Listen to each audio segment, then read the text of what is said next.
우리가 이 데살로니가 전서는 믿음이 흔들리지 않고 견고하게 서면서 소망 가운데 승리하며 성도로서 살아가라고 바울이 이 데살로니가 성도들에게 쓴 편지죠. 그런데 항상 이 마지막은 굉장히 중요한 것이죠. 성도들이 이 땅에서 살면서 어떻게 살아가야 하는가를 마지막으로 권면하면서 그렇게 지켜가라고 당부를 하고 있는 것입니다. 이렇게 어려운 시대 속에서 우리가 살고 있습니다. 정말 죄가 만연하고 홍수처럼 그 노아 방주 때에 홍수가 났듯이 죄의 홍수가 밀려오는 이런 시대에 우리가 살고 있습니다. 사실 시대가 흐르면서 모든 죄가 더 악해지지 않습니까? 요새 보면 뭐 박사방이다, N방이다, 엄청난 인터넷상으로도 보면 죄가 만연해 있는 것을 보게 되고요. 인터넷을 보면 모든 것을 다 이룰 수도 있는 것처럼 또 인터넷 속에서 살다 보면 이 세상에서 사람들이 하나님보다 사람이 이렇게 위대한가를 느끼면서 살아가는 이런 시대 속에 살고 있습니다. 우리는 이런 시대 속에서 어떻게 해야 그 신실하시고 영원히 이 세상을 다스리시는 그 하나님이 기뻐하는 삶을 어떻게 살아가야 하는가를 바울을 통해서 우리는 배우게 됩니다. 우리가 항상 그리스도인이라면 기도를 빼놓을 수가 없는 것이죠. 우리 예수님도 늘 기도하셨고 바울도 기도했고 다윗도 기도했고 믿음의 사람들은 전부 다 기도로 승리한 것을 보게 됩니다. 저와 여러분도 기도가 끊어지지 않는, 기도는 마치 우리가 호흡을 하는 것과 같습니다. 마치 어머니의 탯줄과 아이가 뱃속에서 연결되어 있듯이 기도는 하나님과 우리와의 연결되어 있는 영양 공급을 받는 탯줄과 같은 것이죠. 그래서 그 기도가 끊어지면 생명이 끝나는 거예요. 우리는 하나님 안에서 기도의 탯줄이 늘 끊어지지 않고 이어지기를 바랍니다. 그래서 그 영양분을 충분히 받아 먹고 우리가 이 땅에서 영혼이 잘된 같이 범사가 잘 되는 이런 축복을 누리기를 바라는 것입니다. 우리가 기도는 아무리 이야기해도 지나치지 않는데요. 이 데살로니가 전서를 마치면서 바울은 기도를 하면서 마치게 되는 것이죠. 우리 인생 가운데에서 기도를 하면서 정말 예수님과 같이 그런 말을 할 수 있으면 얼마나 좋을까 하는 생각을 하게 됩니다. 우리 예수님께서는 십자가를 지시면서 마지막 말씀이 이렇게 말합니다. 다 이루었도다. 여러분, 우리도 이 땅에서 다 이루었도다. 정말 하나님 앞에 설 때 정말 내가 이 땅에 와서 주님 앞에 부끄러움 없이 다 할 일을 했습니다. 주님 지금 불러가셔도 후회가 없습니다. 다 이루었습니다 하고 두 손을 펴면서 주님 앞에 갈 수 있다면 얼마나 행복할까 하는 생각을 하게 됩니다. 우리 주님은 십자가를 지면서 다 이루었다. 정말 행복한 죽음이었죠. 정말 우리가 이 땅에 살면서 다 이루었다라고, 너무 부족해서 살아가는 우리가 다 이루었다고 말할 수 있는 사람이 얼마나 많을까.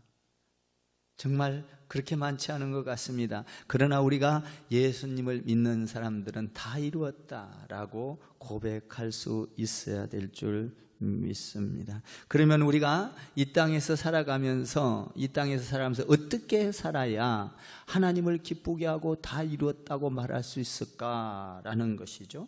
첫 번째로 그러면 세 가지를 이야기하고 있는데요.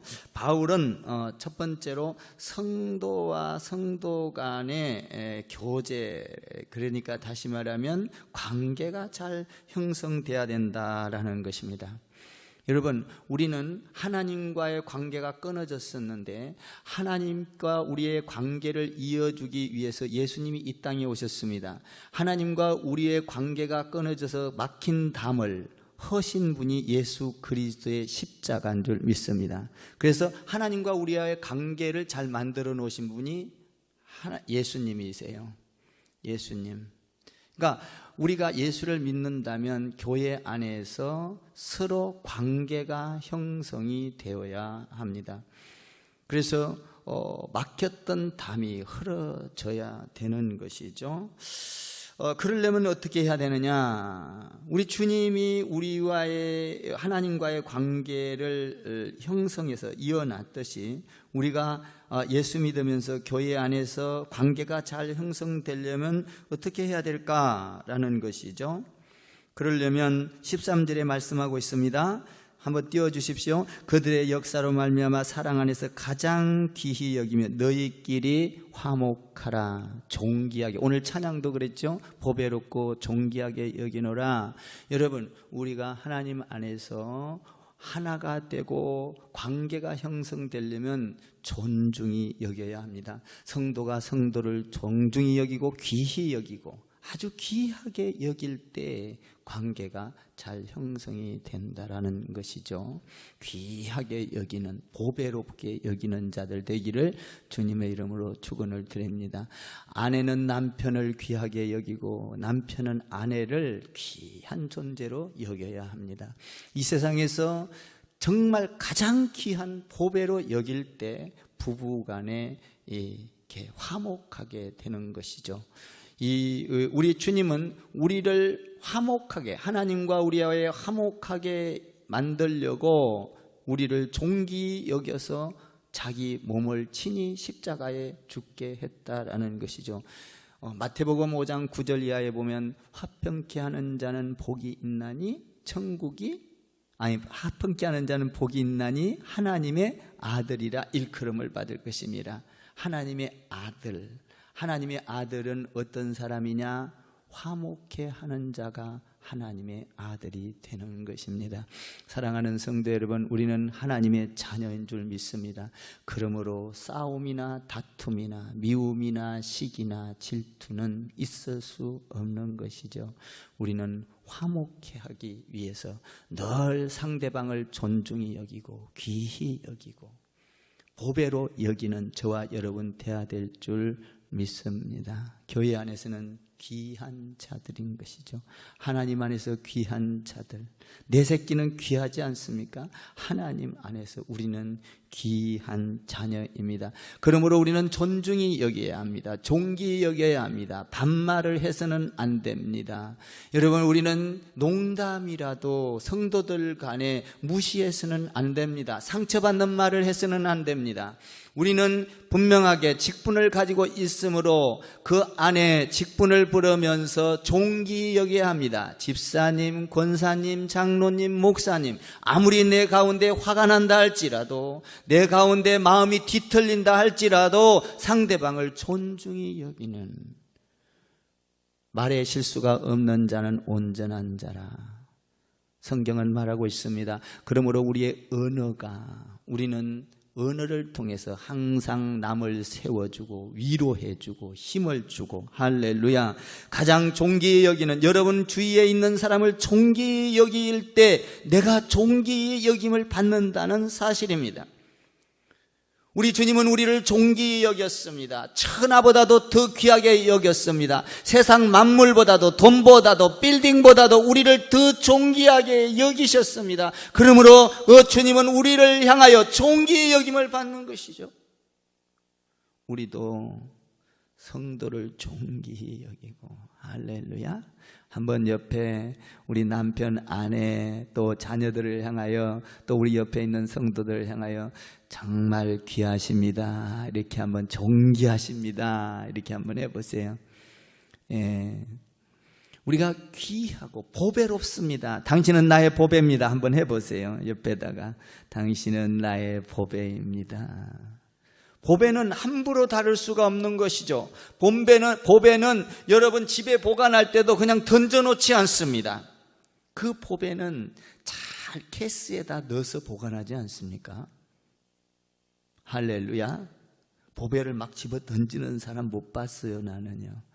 보배는 저도 이제 저희 보배는 이제 예수님이지만 저도 이제 이임식 할 때 이 반지를 교회에서 해줬거든요. 우리 집사람하고 저하고 반지를 해줬어요.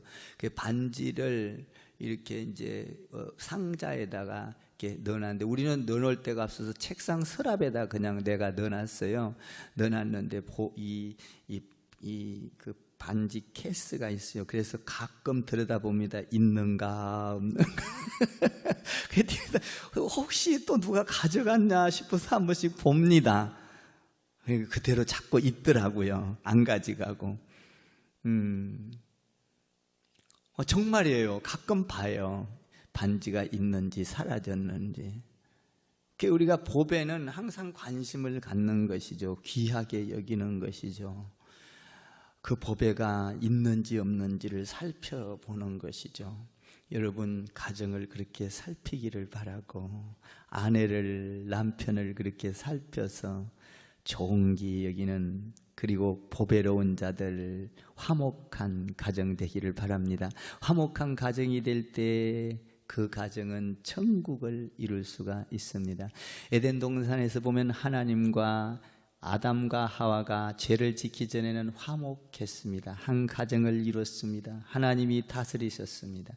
그런데 죄를 짓자 그 존귀함이 사라지고 쫓겨나게 되는 것이죠. 그래도 우리 주님은 우리를 존귀히 여겨서 이 땅에 또 가시와 은근 길을 내는 가운데서도 생명과를 이 땅에 보내셔서 예수라는 분을 보내셔서 또 존귀히 여기셨습니다.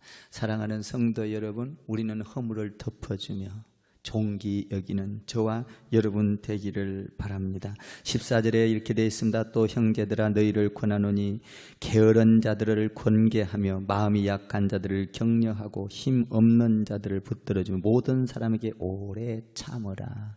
여러분 사랑은 오래 참고 하나님은 우리를 언제나 참고 기다리시며 존귀히 여기십니다. 하나님은 우리를 단 한 번도 무시한 적이 없습니다. 바보 같다고 말한 적이 없습니다. 왜냐하면 하나님은 우리를 자기 형상처럼 창조해 놓으셨기 때문입니다.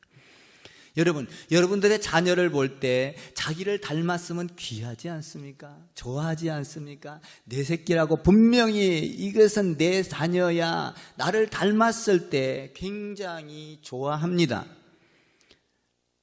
저도 우리 손자가 있습니다만 저를 닮았는 것 같은데 정말 좋습니다.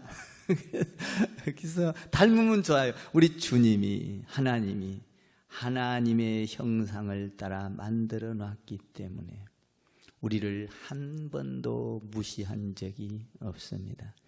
사랑하는 성도 여러분, 하나님이 우리를 무시한 적이 없다면, 각 개인을 무시한 적이 없다면 우리는 누구도 무시할 자격이 없는 것입니다. 우리는 상대방을 존귀히 여기고 보배로 여겨서 교회 안에서 공동체를 아름답게 만들어가야 될 줄 믿습니다. 항상 교회 안에는 존귀히 여겨야 합니다. 귀하게 여겨야 합니다. 하나님의 사람으로 우리는 그를 바라봐야 합니다. 하나님은 위대하신 분입니다. 위대한 그분 것입니다. 그러므로 우리는 함부로 대할 수가 없는 거예요. 우리는 늘 성도들을 귀하게 여기는, 할렐루야. 그래서 격려하고 힘을 주고 이 공동체 안에서는 허물이 있어도 오래 참고 기도하고 위로하고 힘을 주고 세상 그 악한 세상에 나가서 살아갈 수 있는 힘을 이 교회 공동체 안에서 서로 존귀히 여기면서 그 힘을 받아야 합니다. 여러분, 가정에서 힘을 얻지 못한 사람은 세상 가운데 나아가서 힘이 없습니다.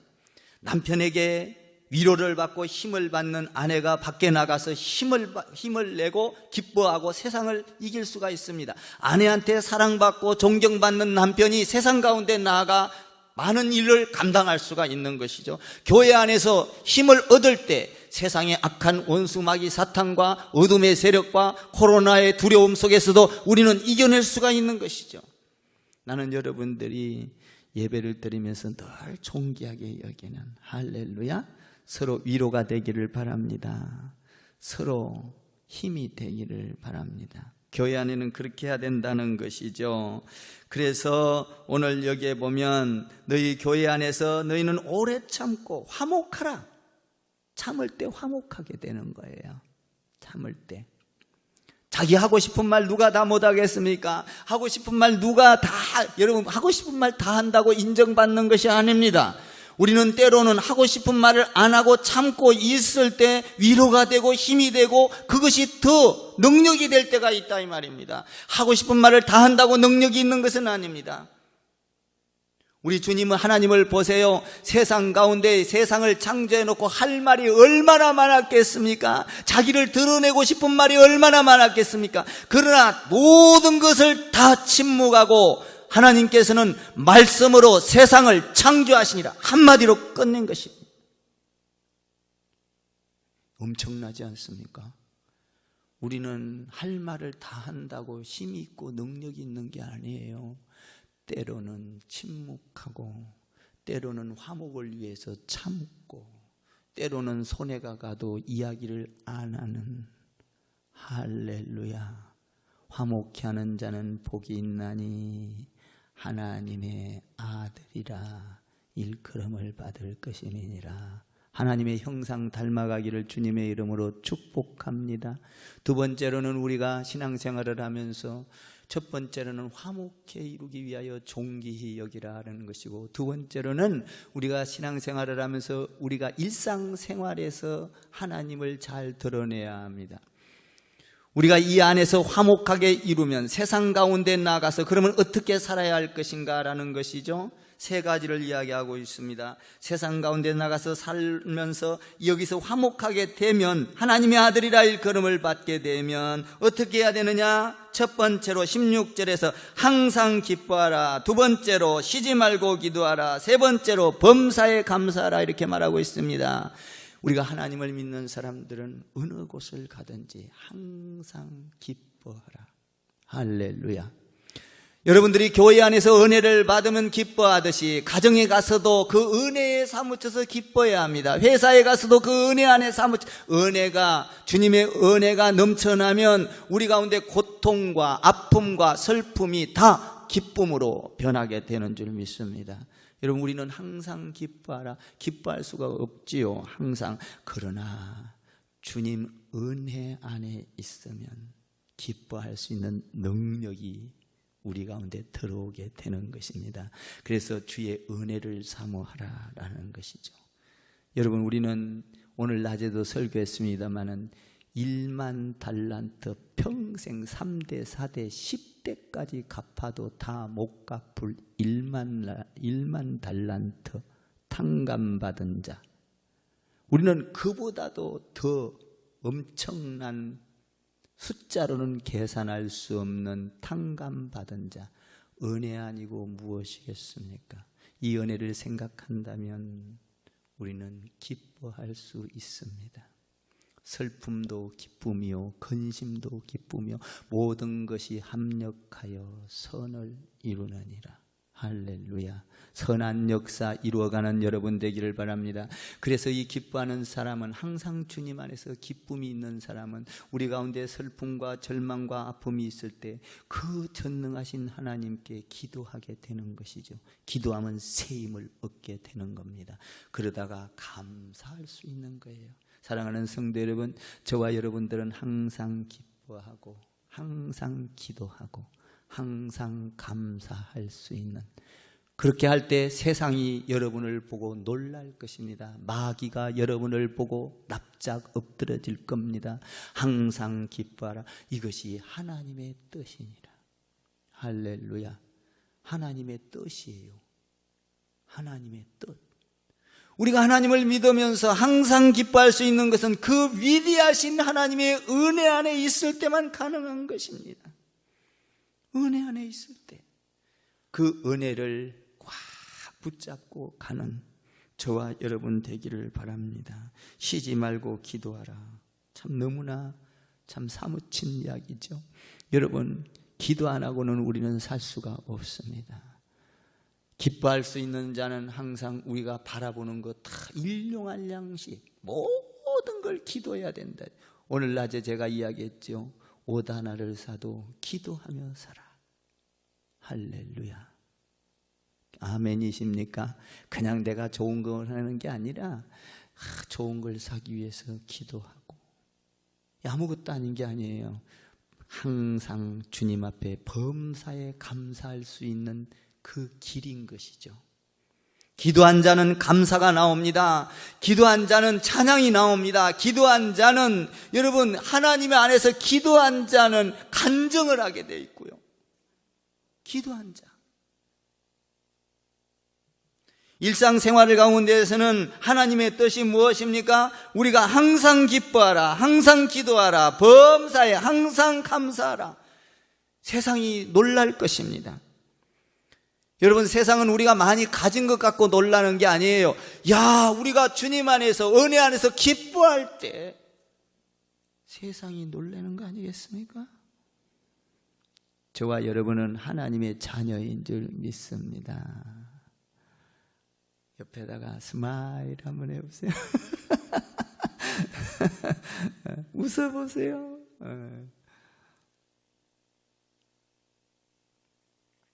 항상 기뻐할. 그러면 세 번째로는 어떻게 해야 됩니까?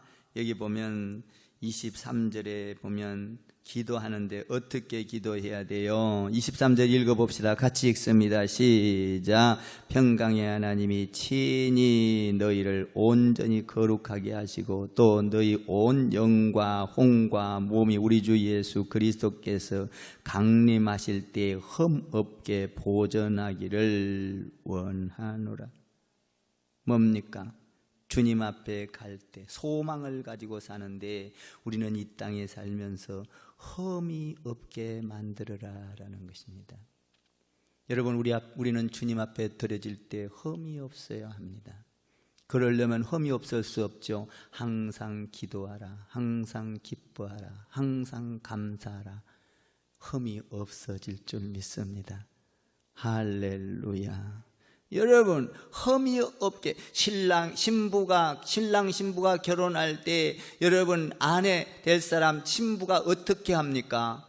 결혼식 날 흠이 없게 하려고 여러분 얼마나 단장을 합니까? 그리고 뭐 흠이 있는 것은 다 가리지 않습니까? 또 그리고 맨날 며칠을 흠이 없고 그냥 정말 깨끗하게 보이려고 얼마나 노력을 합니까? 우리가 주님 만날 때 흠이 없게 하기를 원하노라. 할렐루야.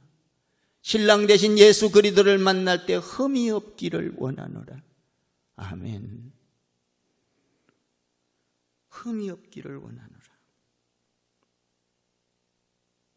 이 흠이 없으면 어떻게 되느냐? 24절에서 너희를 부르신 이는 미쁘시니 많은 모든 만물을 모든 것을 하실 수 있는 신실한 분이시니 이 말이에요. 미쁘시니 믿을 만한 분이시니 이 말이에요. 흠이 없게 되면 또한 그가 이루시리라. 아멘. 여러분, 흠이 없으면 하나님께서 덜어주시는데 우리는 주님 올 때 흠 없게 하기 위해서 날마다 노력해야 돼요. 할렐루야. 예배로 노력하세요. 기도로 노력하세요. 헌신으로 노력하세요. 항상 기뻐하려고 은혜 안에 있으세요. 그리고 항상 기도하세요. 항상 감사가 있기를 바랍니다. 마귀가 울며 떠나게 될 것입니다. 사랑하는 성도 여러분, 우리는 주님 안에서 화목해 되는 저와 여러분 됩시다. 서로 존귀 여깁시다. 일상생활에서 기뻐합시다. 기도합시다. 찬양합시다. 감사합시다. 그리고 우리는 흠이 없도록 여러분들을 잘 다듬고 만들어 가기를. 할렐루야. 흠이 없는 것은 그냥 없어지는 게 아니에요. 만들어야 되는 거예요. 만들어야 돼요. 그래서 우리 주님도 이 땅에 와서 제자들을 만들기 시작하자. 그 흠 많은 그들을 12제자들을 흠이 없이 만들려고. 할렐루야. 저를 한번 따라해 보세요. 신앙은, 믿음은 그냥 되어지는 것이 아니고 믿음은 만들어지는 것입니다. 아멘. 이런 축복이 있기를 주님의 이름으로 축원을 드립니다. 기도